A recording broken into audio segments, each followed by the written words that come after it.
Hi friends, ఇదైతే మన Indian oil కార్పొరేషన్కి సంబంధించి పైప్ లైన్స్ డివిజన్ అనమాట. దీనికి సంబంధించి ఒక అప్రెంటిస్ ఎంగేజ్మెంట్ కోసం 394 వేకెన్సీస్ ఒక నోటిఫికేషన్ అయితే ఇష్యూ చేశారనమాట. దానికి సంబంధించినటువంటి అప్లికేషన్ ఆన్లైన్ ప్రాసెస్ అయితే మనకి ఆల్రెడీ స్టార్ట్ అయింది. మనకి 28 జనవరి 2026 స్టార్ట్ అయింది అనమాట. ఇంకా 10th ఫిబ్రవరి 2026 దాకా మనకి టైం అయితే ఉన్నదన్నమాట. ఇంకా ఎలిజిబిలిటీ క్రైటీరియా ఏదైతే ఉందో ఏజ్, అలాగే education qualification, cut off date వచ్చేసరికి 31 జనవరి 2026 అనమాట. ఇక్కడ మనకి రిజిస్టర్ నవ్వనుంది ఒక బటన్, దీని మీద మొదట రిజిస్టర్ అయిపోయి తర్వాత లాగిన్ అయిపోయి మనం అప్లికేషన్ ఫామ్ అయితే ఫిలప్ అయితే చేసుకోవాలి. ఇంకా చూసుకుంటే కనుక మనకి ఇదైతే మనకి అఫీషియల్ అడ్వర్టైజ్మెంట్ అనమాట. మన ఆంధ్రప్రదేశ్కి సంబంధించి చిత్తూరు, అచ్యుతాపురం, రాజమండ్రి, విజయవాడ, విశాఖపట్నము, దాంతోపాటు హైదరాబాద్, తెలంగాణకు సంబంధించి కూడా కొన్ని వేకెన్సీస్ అయితే ఉన్నాయన్నమాట. ప్లస్ ఇవైతే మనకి జాబ్స్ కాదనమాట, అప్రెంటిస్ ట్రైనింగ్ ఎవరైతే ఫ్రెషర్స్ ఉన్నారో వాళ్ళ కోసం అనమాట. 1 year మీకు ట్రైనింగ్ అయితే ఇవ్వడం జరుగుతుంది ఆ యొక్క లొకేషన్లో. దాంతోపాటు మీకు స్టైఫండ్, మంచి స్టైఫండ్ అయితే ఈ యొక్క ఐఓసీఏలో వచ్చే అవకాశాలు అయితే ఉన్నాయన్నమాట. ఇంటర్మీడియట్ పాస్ అయిన వాళ్ళు కొన్ని వేకెన్సీస్ అయితే ఉన్నాయి. డేటా ఎంట్రీ ఆపరేటర్, అలాగే 3 years డిప్లొమా చేసిన వాళ్ళు, అలాగే BA, BCom, BSc చేసిన వాళ్ళకు కూడాను కొన్ని వేకెన్సీస్ అయితే ఉన్నాయన్నమాట. మీరు ఇక్కడైతే చూసుకోవచ్చు. ప్లస్ మనకి టెక్నీషియన్ అప్రెంటిస్ అనమాట. మెకానికల్కి సంబంధించి mechanical, automobile both are eligible అయితే అవుతారనమాట. ఎవరైతే 10th తర్వాత డిప్లొమా చేసినా, లేకపోతే ITI తర్వాత చేసిన, ఇంటర్మీడియట్ తర్వాత చేసినా కూడా లేటరల్ ఎంట్రీ డిప్లొమా వాళ్ళు కూడా ఎలిజిబుల్ అయితే అవుతారనమాట. ఇంకా చూసుకుంటే కనుక మనకి ఫుల్ టైం వాళ్ళు మాత్రమే ఎలిజిబుల్ అనమాట. అలాగే టెక్నీషియన్ అప్రెంటిస్ ఎలక్ట్రికల్కి సంబంధించి EEE వాళ్ళు కూడా డిప్లొమా హోల్డర్స్ ఎలిజిబుల్ అయితే అవుతారనమాట. ఇంకా కూడా మనకి టెలికమ్యూనికేషన్ అండ్ ఇన్స్ట్రుమెంటేషన్కి సంబంధించి ఇక్కడ వేరియస్ స్ట్రీమ్స్ అయితే ఉన్నాయన్నమాట. ఎలక్ట్రానిక్స్ అండ్ కమ్యూనికేషన్ కానీ, లేదంటే టెలికమ్యూనికేషన్ కానీ, రేడియో కమ్యూనికేషన్ కానీ, కంట్రోల్ ఇంజనీరింగ్ కానీ, లేదంటే ప్రాసెస్ కంట్రోల్ ఇంజనీరింగ్ కానీ, లేదంటే ఎలక్ట్రానిక్స్ ఇంజనీరింగ్ చేసినా కూడా డిప్లొమా వాళ్ళు కూడా దీనికి ఎలిజిబుల్ అయితే అవుతారనమాట. ఇంకా కూడా మనకి అసిస్టెంట్ హ్యూమన్ రిసోర్స్ అంటే HR ట్రేడ్ అప్రెంటిస్ ఉంది అనమాట. దానికైతే మనకి ఎనీ గ్రాడ్యుయేషన్ ఏదో ఒక డిగ్రీ ఉంటే కనుక దానికి మీరు అప్లై అయితే చేసుకోవచ్చు అనమాట. ఇంకా అకౌంటెంట్కి మాత్రం BCom అయితే పాస్ అయి ఉండాలన్నమాట. ఇంకా data entry operator, fresher apprentices ఎవరైతే ఉన్నారో ఇంటర్మీడియట్ పాస్ అయితే సరిపోతుంది అనమాట. అలాగే మనకి data entry operator domestic skill certificate holders కొంతమంది ఉంటారు అన్నమాట. డేటా ఎంట్రీ ఆపరేటర్లో ఎవరికైతే డొమెస్టిక్ డేటా ఎంట్రీ సర్టిఫికేట్ ఉన్నదో వాళ్ళు ఈ యొక్క DDEOకి అప్లై అయితే చేసుకోవచ్చు. ప్లస్ ఇందాక చెప్పినటువంటి ఎడ్యుకేషన్ క్వాలిఫికేషన్ ఏదైతే ఉందో మనకి ఎసెన్షియల్ క్వాలిఫికేషన్లో మనకి మినిమం 50% అయితే ఉండాలన్నమాట. ఇంకా SC ST PWD క్యాండిడేట్స్ అయితే 45% అనేది సరిపోతుంది అనమాట. ఇంకా చూసుకుంటే కనుక ఇక్కడ హయ్యర్ క్వాలిఫికేషన్ ఎవరికైతే ఉందో BA, BTech, MBA, CA, LLB, MCA లాంటి హయ్యర్ ఎడ్యుకేషన్ క్వాలిఫికేషన్ ఉన్నవాళ్ళు లేదని చదువుతున్న వాళ్ళు దీనికి ఎలిజిబుల్ అనమాట. షల్ నాట్ బి ఎలిజిబుల్ అని చెప్పేసి ఇక్కడ క్లియర్గా అయితే మెన్షన్ అయితే చేయడం జరుగుతుంది. ప్లస్ ఇంకా ఏజ్ క్రైటీరియాకి సంబంధించి 18 to 24 years అనమాట. 31 జనవరి 2026కి మీరు చెక్ అయితే చేసుకోవాలి. దానికి అదనంగా ఏంటంటే మనకి ఏజ్ రిలాక్సేషన్స్ అప్లికబుల్ అవుతాయి అనమాట. SC ST వాళ్ళకి 5 years కాబట్టి 29 అనమాట అప్పర్ ఏజ్. OBC NC వాళ్ళు 3 years కాబట్టి 27 వరకు. అలాగే PWD క్యాండిడేట్స్ కూడాను ఏజ్ రిలాక్సేషన్స్ అప్లికబుల్ అయితే అవుతాయి అన్నమాట. ఇంకా దీనికి సంబంధించి ఎటువంటి ఎగ్జామ్ అయితే లేదనమాట. అలాగే ఫీజు కూడా లేదు. మీకు వచ్చినటువంటి మార్క్స్ ఆధారంగా అయితే షార్ట్ లిస్ట్ చేస్తారు. డాక్యుమెంట్స్ వెరిఫికేషన్ కోసం అయితే కాల్ చేయడం జరుగుతుంది. ఫ్రెండ్స్, ఇంకా దీనికి ఎలా అప్లై చేయాలి అనే దానికి ఇక్కడ ఏంటంటే మనకి NAPS ఉన్నాయన్నమాట. ఎవరైతే డేటా ఎంట్రీ ఆపరేటర్కి అప్లై చేయాలనుకుంటున్నారో వాళ్ళైతే కనుక NAPS ఏదైతే ఉందో మనకి అప్రెంటిస్ ఇండియా gov.inలో మీరు దాంట్లో 100% ప్రొఫైల్ కంప్లీట్ చేసుకొని అప్లై చేయాలి. ఇంకా కూడా ట్రేడ్ అప్రెంటిస్ ఏదైతే ఉందో అసిస్టెంట్ HR, అలాగే టెక్నీషియన్ అప్రెంటిస్ డిప్లొమా హోల్డర్స్ వీళ్ళందరూ మాత్రం ఇక NATSలో 2.0లో ఆ యొక్క ఎన్రోల్మెంట్ చేసుకొని అప్లై అయితే చేయాలన్నమాట. ప్లస్ మీరు చూసుకుంటే కనుక మన NATS 2.0 ఎన్రోల్మెంట్ ప్రాసెస్ కోసం వీడియో చేశాను అనమాట తెలుగులో, స్టెప్ బై స్టెప్. అది చూసుకొని మీరు ఫ్రీగా ఈజీగా చేసుకోవచ్చు. అలాగే NAPS గురించి కూడా మనం ఒక వీడియో అయితే చేసాము, ఎలాగా రిజిస్టర్ చేసుకోవాలి దానికోసం అనమాట. అది చూసుకొని మీరు ఈజీగా దాంట్లో రిజిస్టర్ చేసుకొని అక్కడ అప్లై చేసేయాలి, మొదట చేయాలన్నమాట. చేసిన తర్వాత వీళ్ళు ఒక లింక్ అయితే మనకి ఇచ్చారనమాట ఈ యొక్క IOCL వాళ్ళు. తర్వాత దాంట్లో మనం అప్లై అయితే చేసుకోవాలన్నమాట. ఇదన్నమాట లింక్. దీంట్లో మనం అప్లై దీంట్లో అప్లై చేసే ముందు NAPSలో ఆ యొక్క ప్రొఫైల్ కంప్లీట్ చేసుకొని అప్లై చేసి ఇది కూడా అప్లై చేస్తే అప్పుడు అయిపోతుంది అనమాట. ఎటువంటి ఫీజు లేదు, ఎగ్జామినేషన్ కూడా లేదు. ప్లస్ ఇదైతే మనకి నాట్స్ అనమాట, పోర్టల్ 2.0. మీరు కనుక 100% ప్రొఫైల్ కంప్లీట్ చేసుకుంటే మీకు ఇక్కడ ఎన్రోల్మెంట్ ఐడి అనేది ఒక క్రియేట్ అయితే అవుతుంది అనమాట ఇక్కడ ఇలాగా. సో మీరు చూసుకోవచ్చు, దీని అయితే నోట్ చేసుకొని పెట్టుకొని ఈ యొక్క IOCAలో మీరు అప్లై అయితే చేసుకోవాలి. ప్లస్ దీంట్లో కనుక కొంచెం కిందకు వచ్చేస్తే మీరు ఇక్కడ అప్లై అగైనెస్ట్ అడ్వర్టైజ్మెంట్ వేకెన్సీస్ అని ఉంటుంది అనమాట. ఇక్కడికి వచ్చేస్తే మీరు IOCL అంటే రాలేదనమాట, ఇంకా వీళ్ళు అప్డేట్ అయితే చేయలేదు. వీళ్ళైతే అప్డేట్ చేస్తారనమాట. అప్డేట్ చేసిన తర్వాత ఇలా వస్తుంది అనమాట. ఇక్కడ Indian oil corporation pipe lines division అని వస్తుంది అనమాట. ఇప్పుడైతే రావడం లేదు, నేను 3 days నుంచి నేను ట్రై చేస్తున్నాను. 28th నుంచి ఈ రోజు వరకు రాలేదనమాట. సో వచ్చినాక వీడియో చేద్దాం అనుకున్నాను, కానీ కూడా రావడం లేదు, టైం అయిపోతుందని చెప్పేసి ఈ వీడియో అయితే చేయడం అయితే జరుగుతుంది అనమాట. మీరు ఏం చేస్తారని 100% ప్రొఫైల్ కంప్లీట్ చేసుకొని అప్లై అగైనెస్ట్ అడ్వర్టైజ్మెంట్ వేకెన్సీస్లోకి వచ్చి ఇక్కడ ఇండియన్ ఆయిల్ కార్పొరేషన్ లేదంటే IOCL పైప్ లైన్స్ ఇలా కొంచెం టైప్ చేస్తే చాలు, దాంట్లో ఉన్నవన్నీ మీకు ఇలా వస్తాయి అనమాట. ఇక్కడ పైప్ లైన్స్ అని వస్తుంది, ఇక్కడ మనకి లాస్ట్ డేట్ కూడా వస్తుంది అనమాట, 10th February అని. అప్పుడు ఏం చేయాలంటే అప్లై అనే బటన్ ఉంటుంది అనమాట, దేని మీద క్లిక్ చేస్తే సరిపోతుంది, మీరు అప్లై చేసిన వాళ్ళు అవుతారనమాట. స్టేటస్ అప్లైడ్ అని వస్తుంది, దాంతో మీ పని అయితే అయిపోతుంది అనమాట.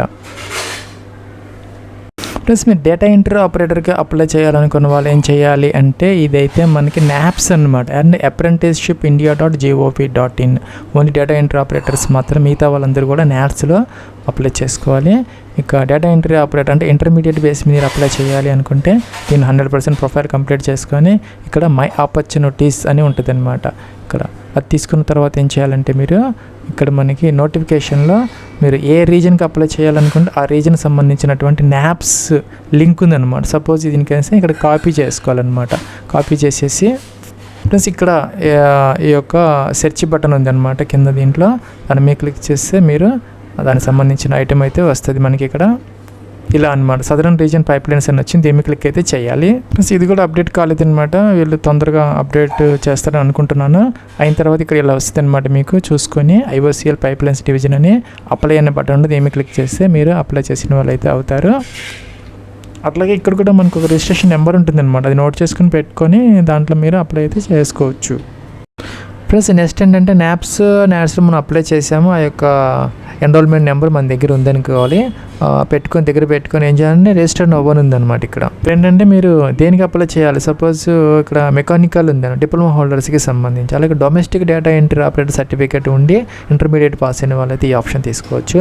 లేదంటే ఎటువంటి సర్టిఫికేట్ లేకుండా ఓన్లీ ఇంటర్మీడియట్ మీ డేటా ఎంట్రీ ఆపరేటర్ అయితే ఈ ఆప్షన్ తీసుకోవాలన్నమాట. అలాగే ఎలక్ట్రికల్, టెలికమ్యూనికేషన్, ఇన్స్ట్రుమెంటేషన్ ఇదైతే డిప్లొమా హోల్డర్స్కి అనమాట. ఇంకా HR సంబంధించి, అలాగే అకౌంట్స్ ఫైనాన్స్ అయితే ఓన్లీ BCom హోల్డర్స్కి అనమాట. అలాగే మన హ్యూమన్ రిసోర్సెస్ వచ్చేసరికి ఎనీ డిగ్రీ. సో మీరు దేనికి అప్లై చేయాలంటే అది సెలెక్ట్ అయితే చేసుకోవాలన్నమాట. సపోజ్ ఇలాగా టెలికమ్యూనికేషన్ ఇదైతే కనుక డిప్లొమా హోల్డర్స్కి సంబంధించి అనమాట. స్టేట్ అప్లైడ్ ఫర్, మీరు ఏ స్టేట్కి అప్లై, ఆంధ్రప్రదేశ్ లేకపోతే ఇక్కడ అన్ని స్టేట్స్ ఉన్నాయన్నమాట, అలా తెలంగాణ కూడా ఉన్నది. సో సెలెక్ట్ అయితే చేసుకోవాలన్నమాట. వీటిలో కూడా నేను ఆంధ్రప్రదేశ్ ఇస్తే మళ్ళీ ఆప్షన్స్ వచ్చాయన్నమాట. ఏంటంటే అచ్యుతాపురం, విజయవాడ, విశాఖపట్నం, చిత్తూరు, రాజమండ్రి ఇలా వచ్చాయన్నమాట. సో మీరు సెలెక్ట్ అయితే చేసుకోవచ్చు. అంటే మోర్ దాన్ ఒకటి కూడా మనం సెలెక్ట్ అయితే, అంటే ఇక్కడ up to 3 వరకు మనం ఇవ్వచ్చు అనమాట ప్రిఫరెన్సెస్. వాటిల్లో ఏదో ఒక దాంట్లో మనకి ట్రైనింగ్ అయితే ఇవ్వటం జరుగుతుంది అనమాట సంవత్సరం పాటు. ఇంకా చూసుకుంటే కనుక నెక్స్ట్ అలాగే తెలంగాణ ఇస్తే ఓన్లీ హైదరాబాద్ మాత్రమే వస్తుంది.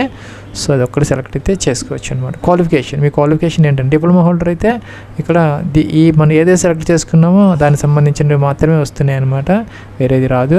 సో ఇక్కడ నేను ఇచ్చాను కాబట్టి దానికి సంబంధించి డిప్లొమా ఇన్ ఎలక్ట్రానిక్స్ కానీ, ఎలక్ట్రానిక్స్ ఇంజనీరింగ్ కానీ, అలా ఇన్స్ట్రుమెంటేషన్ కానీ, ఇందాక చెప్పినట్టు కంట్రోలింగ్ కానీ, ఇంకా రేడియో కమ్యూనికేషన్ కానీ, టెలికమ్యూనికేషన్, ఎలక్ట్రానిక్ ఏదైనా సరే వీటిలో ఉన్న వాటిలో ఏదో ఒకటి తప్పనిసరిగా మీరు పాస్ అయ్యి ఉండాలన్నమాట, సెలెక్ట్ అయితే చేసుకోవాలన్నమాట.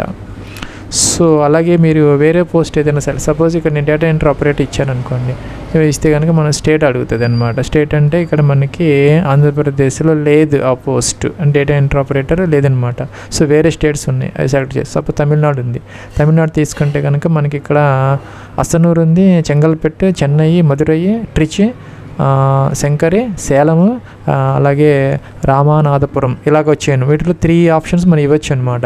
3 ఇస్తే అక్కడ మీకు data entry operator intermediate base మీద ఇక వచ్చింది ఇంటర్మీడియట్ డిగ్రీ లోపు చదువుకున్న వాళ్ళు దీనికి ఎలిజిబుల్ అయితే అవుతారని సెలెక్ట్ అయితే చేసుకోవాలన్నమాట ఇలాగ. సో అలాగే నేచర్ ఆఫ్ కోర్స్ అంటే మీరు ఇంటర్మీడియట్ లేదంటే డిప్లొమా డిగ్రీకి సంబంధించి రెగ్యులరా ఫుల్ టైమా పార్ట్ టైమా డిస్టెన్స్ లెర్నింగ్ మన ఫుల్ టైం వాళ్ళు మాత్రమే ఎలిజిబుల్ అనమాట. ఎందుకంటే మనకి నోటిఫికేషన్లు మెన్షన్ అయితే చేశారు. ప్లస్ ఇక్కడ ఇచ్చారనమాట ఫుల్ టైం డిప్లొమా హోల్డర్స్ అన్నారు.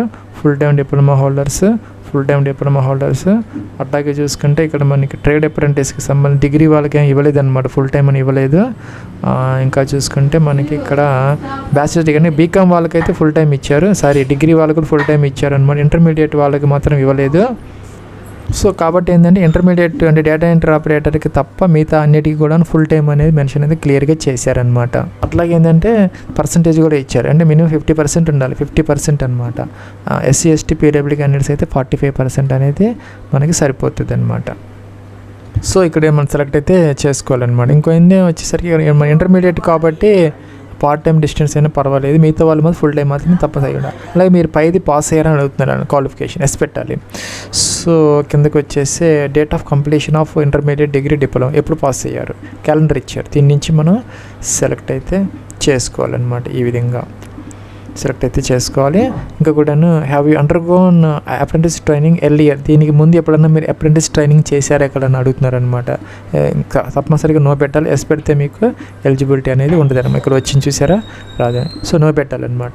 Do you have training or job experience for a period of 1 year, మీకు కనుక ఆ డిగ్రీ డిప్లొమా ఇంటర్మీడియట్ అయిపోయిన తర్వాత 1 సంవత్సరం ఎక్కడైనా ఎక్స్పీరియన్స్ ఉన్నదే అని అడుగుతున్నారు అనమాట. ఎస్ పెడితే మీరు ఇన్ఎలిజిబుల్ అవుతారు, తప్పనిసరిగా నో పెట్టుకోవాల్సిన అవసరం అయితే ఉంటుంది. అలాగే బీఈ బీటెక్ ఎంసీఏ ఎల్ఎల్బి చేసిన వాళ్ళు దీనికి ఎలిజిబుల్ కాదనమాట. మీకు ఏదైనా అటువంటి హయ్యర్ క్వాలిఫికేషన్ ఉన్నది అడుగుతున్నారనమాట. ఎస్ పెడితే ఇన్ఎలిజిబుల్ అనమాట, నో పెట్టాలి. అలాగే న్యాప్స్లో మీరు రిజిస్టర్ అయ్యారని అడుగుతున్నారు, తప్పనిసరిగా ఎస్ పెట్టుకోవాలి. నో పెడితే కనుక తీసుకోదనమాట. నో పెడితే తప్పనిసరిగా మీరు చేయాలని చెప్పేసి ఇక్కడ రిజిస్ట్రేషన్ చేసుకోవాలని మెసేజ్ అయితే వచ్చింది, ఎస్ పెట్టాలి. సో కిందకైతే రావాలి. Name of body to whom registered with, so మీరు న్యాప్స్లో రిజిస్టర్ అయ్యారా న్యాప్స్లో అయ్యారా? డేటా ఎంట్రీ ఆపరేటర్ అప్లై చేయాలంటే న్యాప్స్లో అవ్వాలి, మిగతా వాటికైతే న్యాప్స్లో తప్పనిసరిగా అవ్వాలన్నమాట.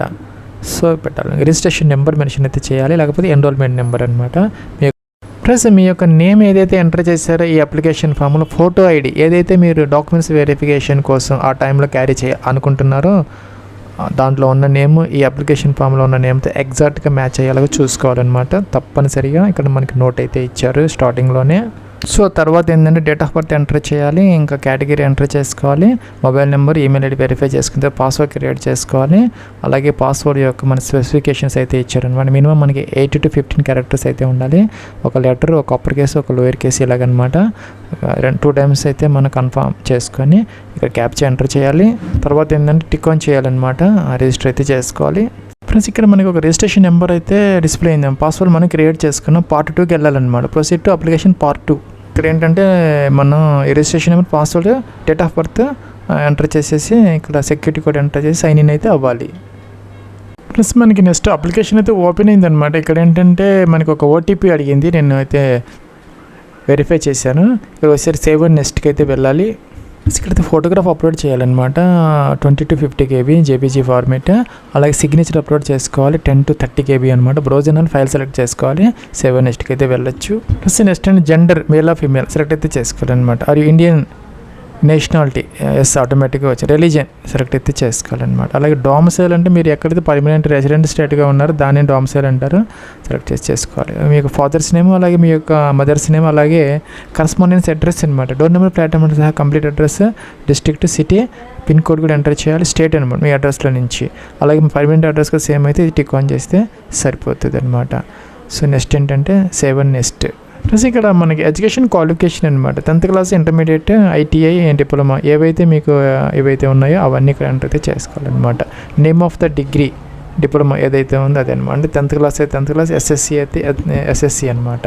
సో ఇక్కడ ఏంటంటే నేచర్ ఆఫ్ కోర్స్ రెగ్యులరా ఫుల్ టైమా ఏంటంటే కోర్స్ డ్యూరేషన్ ఇయర్స్లో 1 సంవత్సరం 2 సంవత్సరాల ఏంటనేది, అది ఎప్పుడు జాయిన్ అయ్యారు మీరు, ఎప్పుడు కంప్లీట్ అయ్యిందనమాట. సో ఇలాగనమాట ఎప్పుడు కంప్లీట్ చేసుకున్నారు ఏంటంటే మనకి 10th క్లాస్ అనమాట. 10th క్లాస్ ఎప్పుడు జాయిన్ అయ్యారో, ఎప్పుడు ఫినిష్ అయిపోయింది, పర్సంటేజ్ ఎంత వచ్చింది మెన్షన్ అయితే చేసుకోవాలన్నమాట. ఇంటర్మీడియట్కి సంబంధించి ఇంటర్మీడియట్ లేకపోతే మనకి 10+2 ఏంటనేది మెన్షన్ అయితే చేసుకోవాలి. రెగ్యులరా ఫుల్ టైమా, అలాగే 2 years కాబట్టి 2 years అనమాట. సో ఇది రావడం లేదు, తీసుకోలేదన్నమాట, సరే వదిలేసుకోవచ్చు. ఇక్కడైతే మనం ఏ ఇయర్లో ఇంటర్మీడియట్ మీరు జాయిన్ అయ్యారో, ఎప్పుడు కంప్లీట్ అయింది ఇక్కడ మనం మెన్షన్ అయితే చేసుకోవాలన్నమాట. సో ఈ విధంగా అనమాట. పర్సంటేజ్ ఎంత వచ్చింది మెన్షన్ అయితే చేసుకోవాలి. ఐటీఐ, డిప్లొమా అయితే డిప్లొమా అనమాట. సో డిప్లొమా అయితే డిప్లొమా, అయితే ఇంటర్మీడియట్, ఐటీఐ, గ్రాడ్యుయేషన్ అన్నీ ఉన్నాయన్నమాట. అయితే చేసుకోవచ్చు. అట్లాగే మనకి 3 years ఫుల్ టైమా లేకపోతే 2 years టు లేటర్ ఎంట్రీనా, ఎప్పుడు జాయిన్ అయ్యారు, ఎప్పుడు కంప్లీట్ అయింది, పర్సంటేజ్ ఎంత డిప్లొమాకి సంబంధించి నేను ఎంటర్ చేయాలి. చేసిన తర్వాత ప్లస్ నెక్స్ట్గా టిక్ ఆన్ చేయాలి. సేవ్ నెక్స్ట్, ఇక్కడ నెక్స్ట్ అనే బటన్, నెక్స్ట్కి వెళ్ళచ్చు. లేకపోతే అన్నీ మీకు ఏదైనా కనుక ప్రివ్యూలో మోడిఫికేషన్స్ కావాలంటే, ఎర్రర్స్ ఉంటే బ్యాక్కి వెళ్ళి ఎడిట్ కూడా చేసుకోవచ్చు అనమాట. ఇక్కడ ఏంటంటే మన ఫైనల్ సబ్మిషన్ అనమాట, డిక్లరేషన్ చేసి ఫైనల్ సబ్మిట్ చేస్తే సరిపోతుంది. అప్లికేషన్ ఫామ్ ప్రింట్ అయితే తీసుకోవచ్చు అనమాట. ఎటువంటి ఫీజు లేదు, ఎగ్జామ్ కూడా మీకు లేదనమాట.